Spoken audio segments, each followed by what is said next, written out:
Sabi ng mga DDS, grabe daw ang korupsyon sa administrasyon ni Marcos. Pero nakalimutan ata nila ang korupsyon sa panahon ng tatay nila.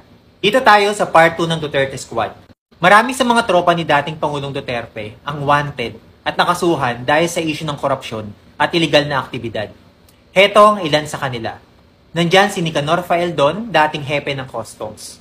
Si Nicanor Faeldon naman, dating hepe ng Bureau of Customs, ay nasangkot sa kontrobersya dahil sa pagpasok ng 6.4 bilyong halaga ng shabu noong 2017. Kahit pa inamin niyang nakalusot ng mga smuggler, lalong lumala ang kaso ng kinumpirma ng Sandigang Bayan ang arrest warrant laban sa kanya para sa 2 bilang ng graft kaugnay sa iligal na pagpapalabas ng 34 milyong smuggled rice noong 2017. Pangalawa, si Francisco Duque III, dating kalihim ng DOH. Si Francisco Duque III, dating kalihim ng Department of Health, ay nahaharap din sa kasong graft.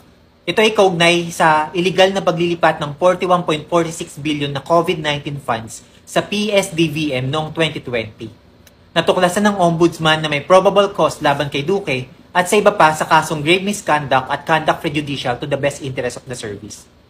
Pangatlo, si Harry Roque, dating presidential spokesperson. Si Harry Roque na dating tagapagsalita ni Duterte ay sangkot ngayon sa kontrobersya kaugnay sa illegal na operasyon ng Pogo Hubs. Ayon kay PAGCOR Chairman Alejandro Tenco, si Roque mismo ang nagtangkang mag-facilitate ng lisensya para sa Pogo Hub. Bukod dito, ayon sa PAOCC, hindi na rin nila inaalis ang posibilidad na konektado si Roque sa mga illegal na sugalan sa Pampanga at Tarlac. Panghuli, si Ruina Garma na dating PCSO General Manager. Si Ruina Garma na dating General Manager ng PCSO at retiradong pulis ay lumantad bilang whistleblower laban kay Duterte kaugnay umano sa reward system para sa mga extrajudicial killings noong war on drugs.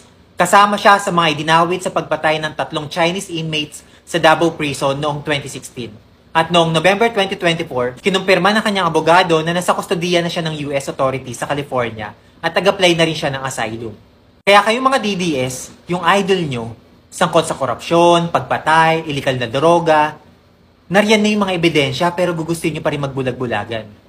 Sobrang agree po ako sa mga ibinahagi ni Kuya. Totoo po yung sinabi niya dahil kung titignan niyo po ang performance ng Pilipinas sa CPI, Corruption Perception Index, nung time po ni Pinoy at nung time po ni Duterte, paghambingin niyo po, lumala po ang korupsyon nung time ni Duterte. Ang ganda po ng ranking natin sa CPI nung time po ni Pinoy dahil effective po ang reforma. Nakita niyo naman po, may naipakulong na dating Pangulo pero ang dami pong ginawang kung ano-ano para ma-hospital arrest po siya, no? Kung matatandaan niyo po, na-hospital arrest po isang dating Pangulo. And then, mga senador na ipakulong po ni Pinoy Aquino. And then, yung isang pinakamalaki na big time po talaga na skandalo na may kinalaman sa korupsyon ay yung pong kay Janet Lim Napoles, no? At marami pa pong iba. Nung time po ni dating Pangulong Duterte, nakita natin na yung mga senador nakalaya, mga kababayan, ano? And wala naman po tayong nakitang big name, no? Malaking isda na naipakulong niya na may kinalaman po sa korupsyon. Ang pinakulong po niya noon ay kalaban niya sa politika, si Senator De Lima. Tapos napatunayan pa ni Senator De Lima na siya po ay inosente, mga kababayan. Kaya ang lala po ng ranking ng Pilipinas sa Corruption Perception Index. Actually, marami pa pong hindi na isama si Kuya dyan eh. Hindi niya nabanggit yung Pharmally, kung hindi ako nagkakamali. Ang dami pong sangkot sa Pharmally. Tapos, meron pang mga corruption involving DPWH and then yung pong pastilla scheme sa immigration. Ano? At yun na nga pong sandamakmak na mga foreigner na nakakuha ng mga birth certificate at passport. Yung po ay part po ng katiwalian at korupsyon. No? Kung hindi sila nanunuhol at kung walang tumatanggap ng suhol, hindi po makakakuha ng mga birth certificate at passport ang mga yan. Pati na rin ng mga driver's license. Ganon din yung mga nakabili ng lupa, mga foreigners nakabili ng lupa sa Pilipinas. So may katiwalian pong nangyayari. At sandamakmak po talaga. Ano? Kung ako tatanungin nyo, sandamakmak po ang nangyaring katiwalian noong nakaraang administrasyon ni dating Pangulong Duterte. No? Pwede nyo naman pong makita yan sa Corruption Perception Index. No?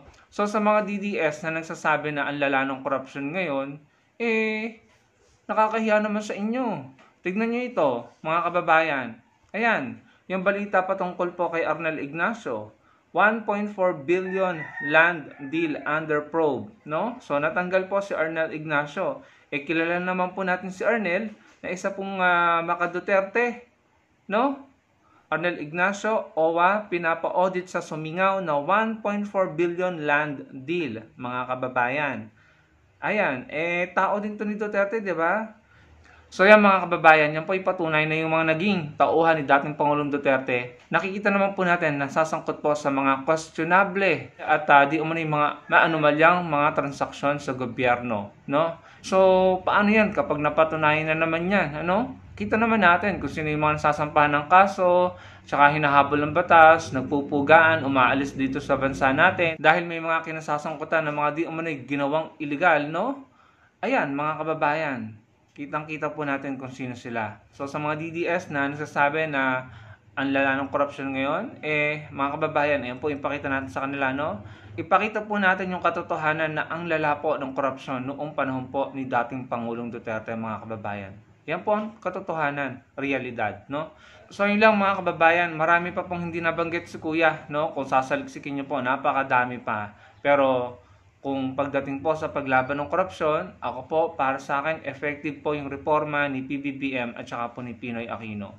So yun lamang mga kababayan, patuloy po tayo magpupushback at lalaban sa mga mind conditioning at black propaganda ng mga grupo dyan na gustong makabalik sa posisyon at sa pwesto, no, na gustong mang-agaw ng kapangyarihan. Lalabanan po natin ang kanilang mga black propaganda. Salamat po sa inyong panonood. Sana po i-like ang video natin at makapag-comment kayo at magkita-kita po tayo sa susunod kong video. Salamat po.